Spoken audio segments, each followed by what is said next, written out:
भाई ये आंदोलन का मुद्दा रिजर्वेशन रिफॉर्म। रिफॉर्म रिफॉर्म क्या बकवास मुद्दा है। रिफॉर्म क्या होता है? या तो आप उसे बिल्कुल खत्म करने के लिए आंदोलन करो, मरो मिट जाओ, जो करना करो, और खत्म होगा नहीं। कोई सी पार्टी नहीं है चाहती कि हाँ भाई हमारी सरकार चली जाए। और अगर भाजपा कहेगी भी तो कांग्रेस इस मुद्दे को उठा लेगी, उसकी सरकार आ जाएगी। रिफॉर्म क्या होता है? रिजर्वेशन में बदलाव, क्या बदलाव आप चाहते हो? कि आर्थिक बेस पर हो जाए? आप मुझे बताओ, स्वर्ण जाति में कितने परसेंट लोग हैं जिनकी आर्थिक स्थिति खराब है? कितने परसेंट लोग होंगे? 5%, 10%? और SC ST OBC इनकी आप जोड़ोगे तो कोई 80-85% लोग ऐसे निकलेंगे, आपकी सारी सीट लेके बैठ जाएंगे। तब सही रहेगा?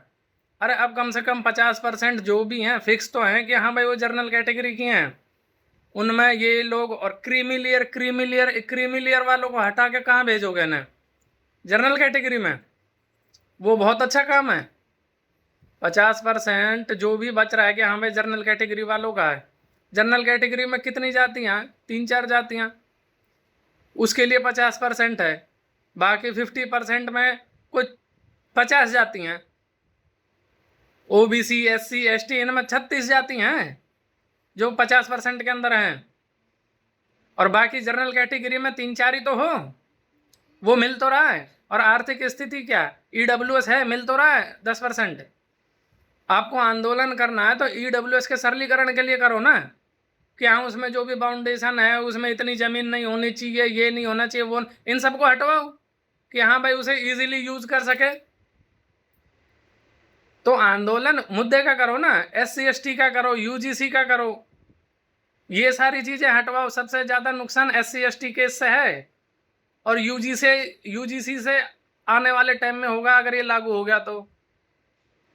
रही बात रिजर्वेशन रिफॉर्म की है, जो भी है ये कुछ जगहों पर ठीक है, जो आप लोगों को फायदा दे सकता है। जो स्वर्ण जातियों के मसीहा आप बन रहे हो ना, तो ये कुछ ही फील्ड में है। या तो आप इलेक्शन में जहाँ रिजर्व सीटें होती हैं वहां हटें, वहां पर भी हटाना ही पड़ेगा रिफॉर्म के लिए। रिफॉर्म तो आप अपने पैर पे कुल्हाड़ी मार रहे हो 200%, या अपनी गर्दन पे खुद छुरी लेकर चला रहे हो। रिफॉर्म क्या होता है भाई? आप क्या बदलाव करके अपना भला कर लोगे? या तो आप दलितों का मसीहा बनना चाह रहे हो? रिफॉर्म करने के बाद आपको क्या मिलेगा ये बता दो मेरे को।